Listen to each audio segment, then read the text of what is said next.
Assalamualaikum warahmatullahi wabarakatuh. Perkenalkan, nama saya Muhammad Rizkan Karim dengan NIM 24108171100005. Di sini saya akan menjelaskan hasil bacaan saya di buku Swebook chapter 1 yang mengenai software requirement. Langsung saja.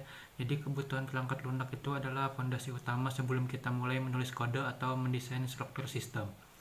Bab ini tuh pada dasarnya menjelaskan bahwa kita harus memahami apa yang sebenarnya diinginkan oleh pengguna dan batasan apa saja yang ada, lalu mendokumentasikannya dengan jelas agar tidak terjadi salah paham di kemudian hari. Jika kebutuhan ini tidak digali dengan benar, proyek bisa membengkak biayanya, terlambat, atau bahkan yang paling fatal itu gagal total. Ada beberapa tahapan dan konsep penting dari bab ini. Yang pertama itu adalah kategori kebutuhan, meliputi fungsional dan kebutuhan non-fungsional. Fungsional sendiri itu apa yang harus bisa dilakukan oleh sistem. Sementara untuk non-fungsional sendiri itu adalah batasan teknologi atau kualitas seperti seberapa cepat sistem merespon atau seberapa aman data disimpan. Kemudian yang kedua adalah penggalian kebutuhan. Ini adalah proses mengumpulkan informasi dari berbagai pihak yang terlibat seperti klien, pengguna akhir, ataupun pakar dan ahli di bidang tersebut. Proses ini bisa dilakukan melalui wawancara, kuesioner maupun pembuatan prototipe. Kemudian tahap analisis. Ini dilakukan setelah informasi terkumpul untuk memastikan tidak ada permintaan yang saling bertentangan. Kemudian yang keempat ada spesifikasi dan validasi. Ini merupakan proses penulisan kebutuhan yang sudah matang dengan format tertentu agar mudah dibaca oleh tim pengembang.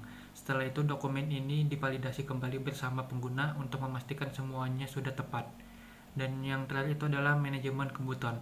Ini sangat diperlukan karena permintaan pengguna bisa berubah seiring berjalannya waktu pengembangan. Oleh karena itu, perlu ada kontrol perubahan agar tidak merusak jadwal dan anggaran proyek.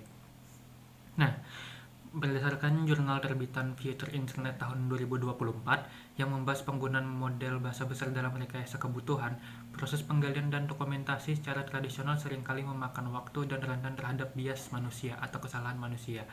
Kemudian juga terdapat literatur dari IEEE tahun 2022 mengenai kecerdasan buatan dalam rekayasa kebutuhan yang menyoroti bahwa kesalahan di tahap awal ini berakibat langsung pada kualitas sistem yang buruk dan biaya pemeliharaan yang mahal. Pemahaman dari berbagai jurnal modern ini sejalan dengan prinsip di buku Swebook yang menegaskan bahwa kejelasan spesifikasi adalah kunci agar tim dapat bekerja secara efisien. Kemudian lanjut ke contoh penerapan di kehidupan nyata. Contoh penerapannya itu misalnya adalah kita membangun sebuah aplikasi konsol menggunakan bahasa Kotlin untuk sistem pendaftaran mahasiswa. Yang pertama sendiri itulah menentukan kebutuhan fungsionalnya. Seperti contohnya itu sistem harus bisa menambahkan data mahasiswa baru dan menampilkan daftar mahasiswa yang sudah terdaftar. Kemudian kebutuhan non-fungsionalnya misalnya sistem harus memberikan respon di bawah 1 detik saat mencari nama mahasiswa, serta diatur dengan front-end yang rapi agar kedepannya mudah dikembangkan menjadi aplikasi visual yang utuh. Kemudian tahap penggalian ini pengembang bertanya kepada staf kampus mengenai data apa saja yang wajib diisi oleh calon mahasiswa. Kemudian masuk ke tahap spesifikasi. Jadi di sini pengembang itu menuliskan aturan bisnis bahwa mahasiswa tidak bisa mendaftar jika belum melunasi biaya kuliah semester sebelumnya. Kemudian jika di tengah jalan itu misalnya staf kampusnya itu meminta tambahan fitur, misalnya pencetakan kartu tanda mahasiswa, maka tim menggunakan manajemen perubahan untuk mengevaluasi apakah tambahan fitur ini akan memundurkan tenggat waktu peluncuran aplikasi atau tidak.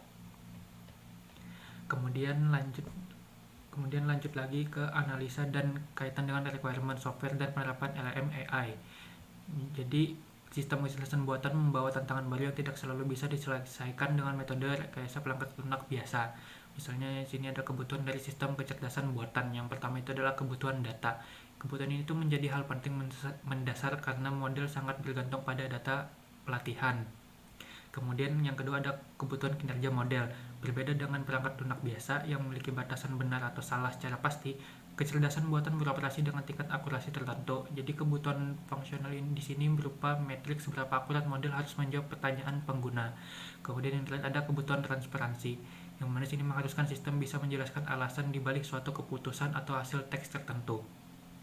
Kemudian ada tantangan kebutuhan di era kecerdasan buatan, Yang pertama itu adalah ketidakpastian hasil. Ini terjadi karena model bahasa besar menghasilkan teks berdasarkan perhitungan peluang statistik, bukan logika pasti. Jadi sangat sulit untuk mendokumentasikan kriteria pengujian yang mutlak, karena kita tidak bisa menebak dengan persis kata demi kata yang akan dikeluarkan oleh sistem.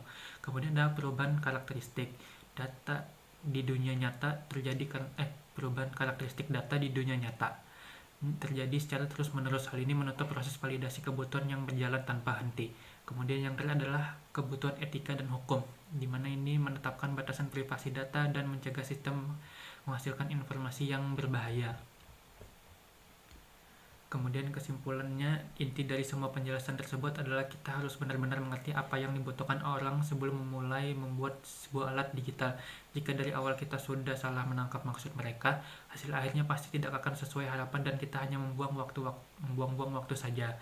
Sekian dari saya, terima kasih. Wassalamualaikum warahmatullahi wabarakatuh.